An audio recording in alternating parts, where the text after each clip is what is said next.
médica, isso era um reflexo da abstinência que ele estava tendo ao álcool. Então, todos os encaminhamentos que a gente pôde fazer, todas as questões que a gente avaliou, a gente fez algum tipo de encaminhamento. E a gente está agora buscando, está sempre acompanhando o caso. Estou entrando em contato com ele, porque o objetivo do trabalho, depois dessa questão da avaliação e da vinculação, é desenvolver um trabalho de acompanhamento terapêutico.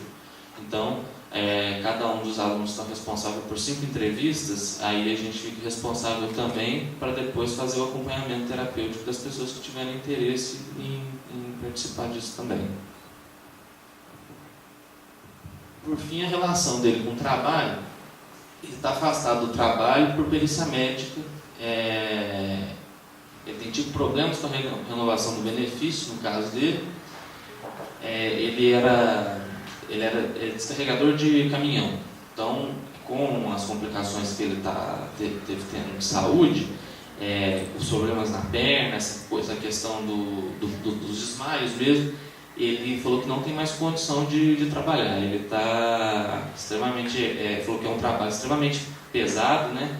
E até para a idade dele, da questão da pressão também, ele diz que ele não está tendo condição de trabalhar mais. Então, que ele está afastado por não ter condição mesmo.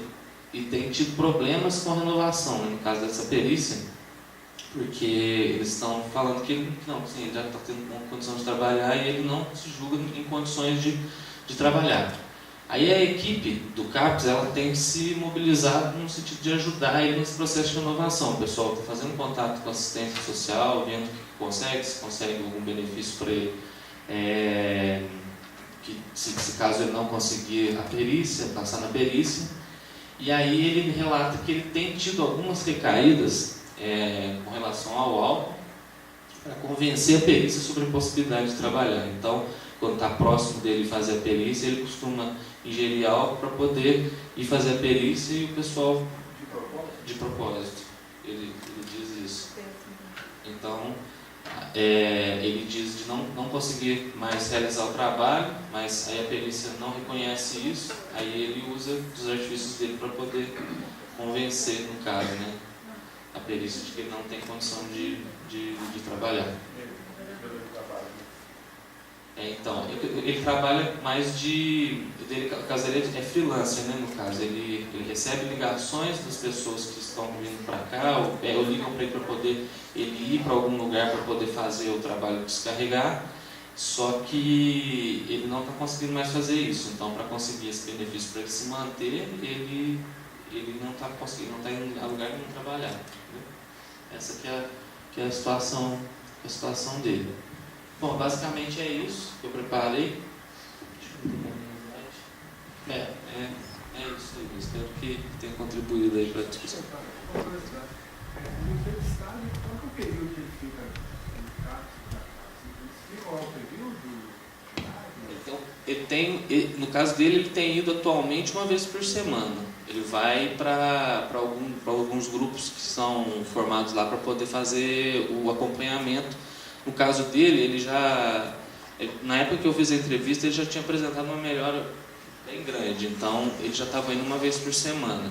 Mas os casos de internação mais graves costumam ficar no CAPES, passam a semana toda, indo todos os dias, mas ele vai para o CAPES e depois volta para casa. Vai para o CAPES e depois volta para casa. Agora, no CAPES, o funcionamento geralmente são cada dia da semana vai um grupo. As pessoas que estão em casos mais complicados, eles costumam passar a semana toda dentro do serviço. Mais alguma pergunta? Sim,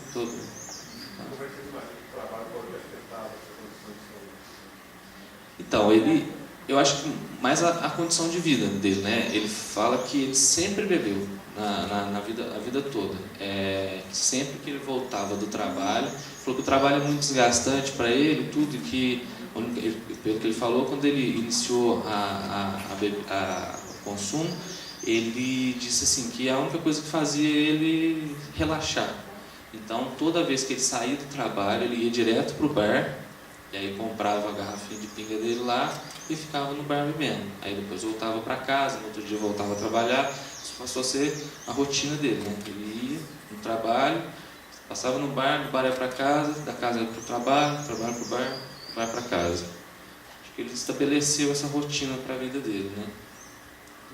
Durante um tempo considerável. 35 anos é bastante coisa, né? E essa posição entra de alguma forma na função do advogado? Você não entendi essa pergunta. Esse tema entra na função da equipe? Então, a equipe ela trabalha mais com a dependência em si, eu acredito, né? O trabalho é mais em torno da abstinência dele e da recuperação dele, clínica, do que propriamente a questão da relação dele com tudo isso. Ele tem acompanhamento psicológico também, né? Mas eu acredito que o acompanhamento esteja mais em volta da questão clínica dele mesmo, assim, né? Da recuperação do alcoolismo dele. Essas outras questões, assim, você vê, quando aparece uma questão que diz respeito ao sangramento dele há 4 anos, e eu fiquei espantado, assim, né, de como que isso está aí há 4 anos e ninguém sabia, né, como que isso não chegou às outras pessoas, como isso não foi percebido, né. Então, assim, eu acredito que o tratamento esteja muito mais envolvido a questão do alcoolismo em si do que as outras questões que permeiam a condição dele. Acredito que seja assim. Alguém mais? Alguma pergunta mais? Uma dúvida sobre o caso, sobre...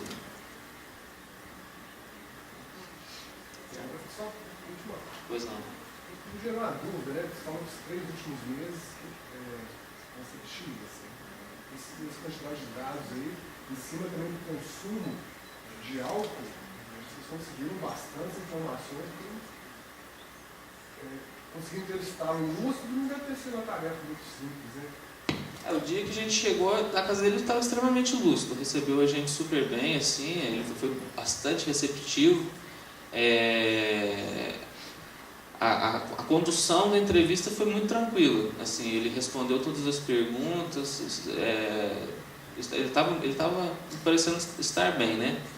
Aí, assim, o que vai aparecendo no discurso dele é que vai surpreendendo, porque a presença física dele, no caso, assim, estava dando a impressão de que estava bem. A Elisa esteve junto, eu acho que ela também percebeu isso, né? A coisa que chamou a atenção foi que ele ficou o tempo todo em pé, assim, convidou a gente para entrar, a gente entrou na casa, sentou no sofá lá.